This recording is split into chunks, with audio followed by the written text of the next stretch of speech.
Assalamualaikum warahmatullahi wabarakatuh. Jadi untuk sesi kali ini kita akan membahas masalah saluran, saluran irigasi. Ini perencanaan. Jadi sebenarnya rumusnya adalah rumus-rumus yang sebenarnya sering digunakan ketika kita berbicara masalah analisis hidrolika. Jadi lebih mudah dipahami sebenarnya untuk saluran irigasi ini perencanaannya. Nah, untuk perencanaan saluran irigasi itu dapat berbentuk trapesium, segi empat, tapal kuda, atau lingkaran.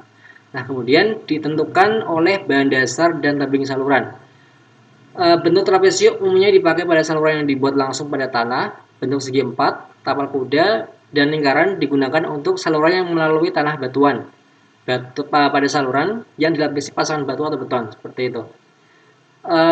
Jadi untuk penjelasan lain bisa dibaca sendiri nanti, bisa di pause terlebih dahulu videonya sebelum kita lanjut ke slide selanjutnya. Jadi untuk macam saluran irigasi, kita punya penampang saluran irigasi yang bentuknya trapesium tadi, yang kemudian segi empat yang telah kita bahas di slide sebelumnya.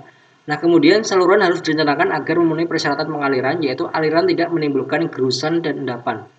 Rute saluran juga harus direncanakan ekonomis, yaitu pendek dan sedapat mungkin menghindari timbunan tinggi atau galian dalam. Nah, pada daerah pegunungan, saluran umumnya terpaksa dibuat curam untuk menyesuaikan dengan keadaan medan. Nah, saluran ini umumnya disebut saluran curam, UT.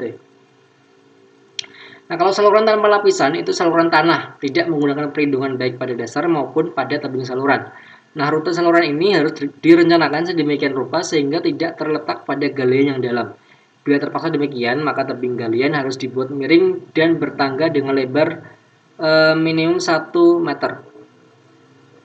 Kemudian agar aliran air tidak merusak saluran pada bagian saluran yang berubah arah atau horizontal atau belok, harus memenuhi syarat radius minimum yang besarnya dapat dihitung dengan seperti ini.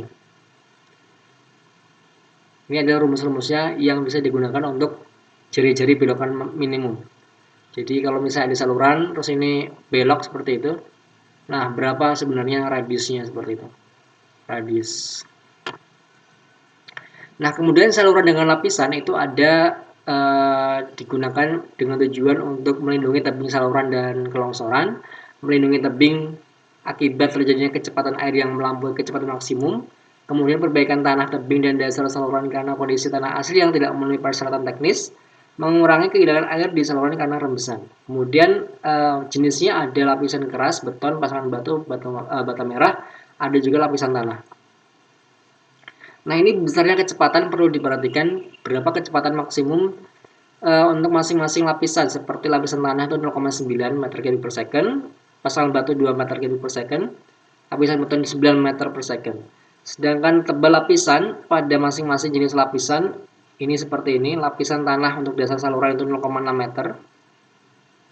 Lapisan tanah untuk tebing saluran 0,9, lapisan pasang batu minimum 0,3 dan lapisan beton minimum 0,07 meter. Nah, untuk dimensi saluran irigasi rumusnya adalah seperti ini. Q sama dengan Q kali A, S sama dengan 11,5467 kali C per Q per V pangkat setengah, dengan QR debit rencana Q plus S.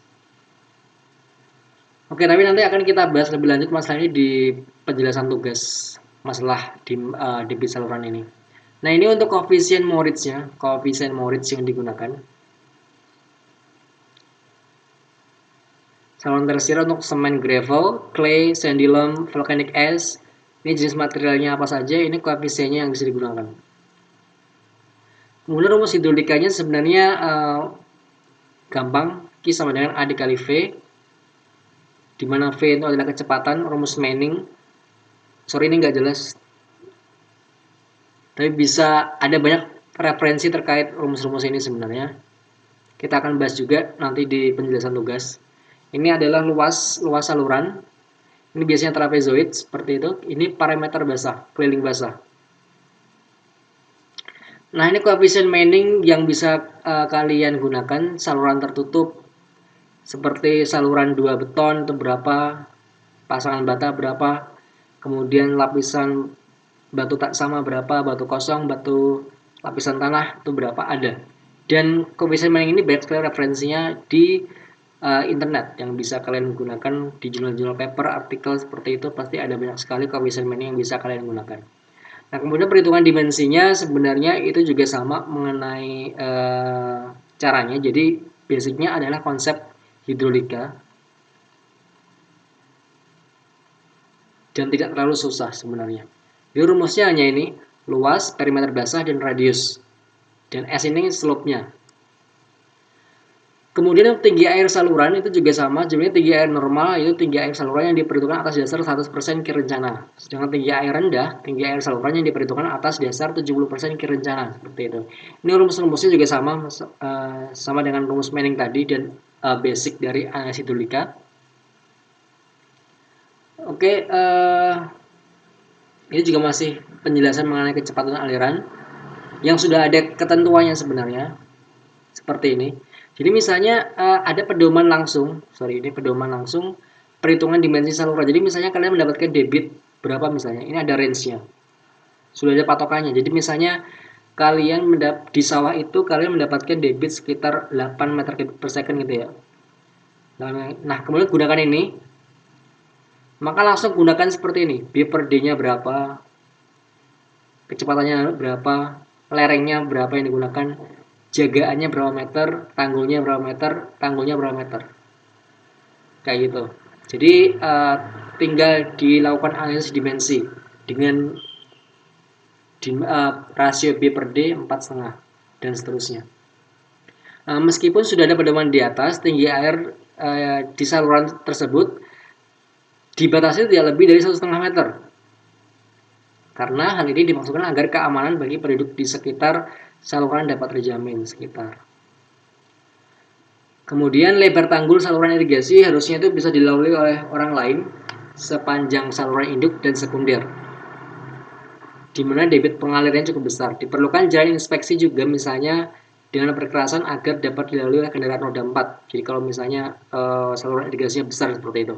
Kemudian lebar tanggul dapat dibuat berdasarkan besarnya debit seperti pada tabel 6.3 seperti ini tadi ya, lebar tanggulnya. Oke, seperti itu untuk perencanaan saluran rekan-rekan semua. Jadi untuk teknisnya nanti akan dijelaskan pada video yang lain. Kurang lebihnya mohon maaf. Wassalamualaikum warahmatullahi wabarakatuh.